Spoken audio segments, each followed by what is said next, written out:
Welcome to Cars and Diplomacy. Our next topic is about diplomacy in ancient Rome. Rome inherited what the Greeks devised and adapted it to the task of imperial administration. As Rome expanded, it often negotiated with representatives of conquered areas, to which it granted partial self-government by way of a treaty. Treaties were made with other states under Greek international law.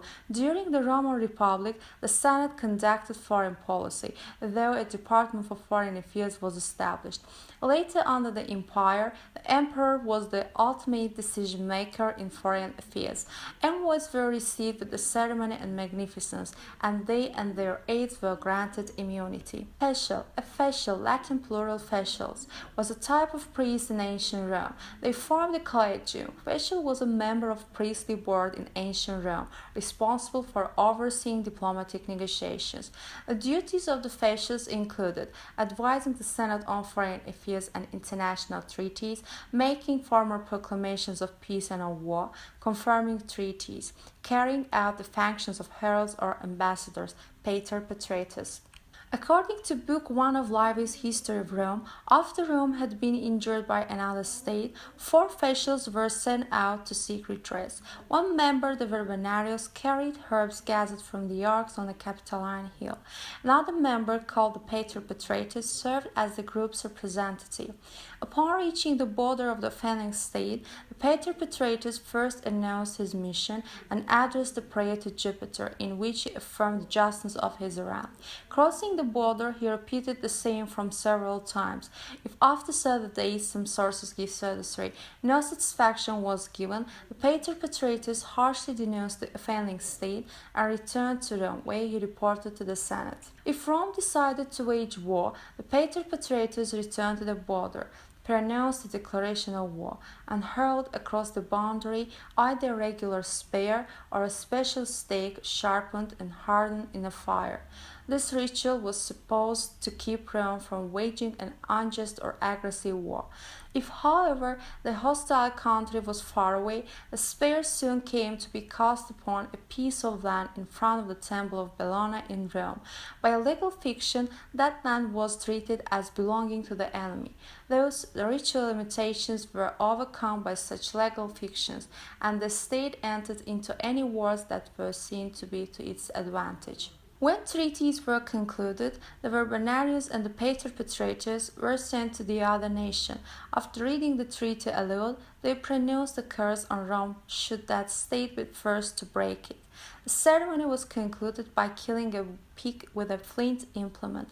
By the time of the late Republic, the institution had faded out, although the Emperor Augustus revived the group, ceremonially at least, and became a member himself in his effort to restore old Roman traditions. Jus Gentium. Roman law, which stressed the sanctity of contracts, became the basis of treaties. Late in the Republican era, the laws applied by the Romans to foreigners and to foreign envoys were merged with the Greek concept of natural law, an ideal code applying to all people, to create a law of nations. The sanctity of treaties and the law of nations were observed by the Roman Catholic Church and preserved in the centuries after the Western Roman Empire collapsed. Diplomatic organs in ancient Rome.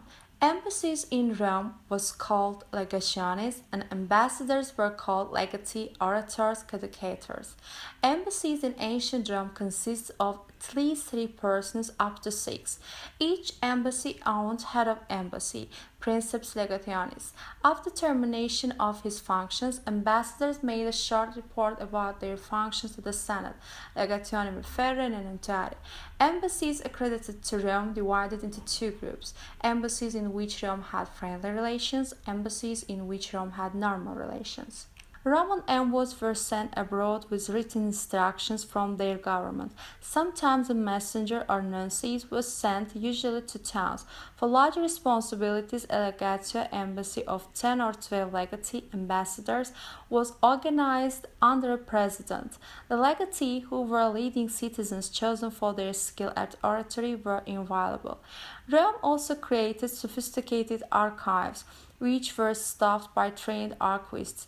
Polygraphic techniques were developed to decipher and authenticate ancient documents. Other archivists specialized in diplomatic precedents and procedures, which became formalized. For centuries, these archive-based activities were the major preoccupation of diplomacy in and around the Roman Empire. Thank you for your attention.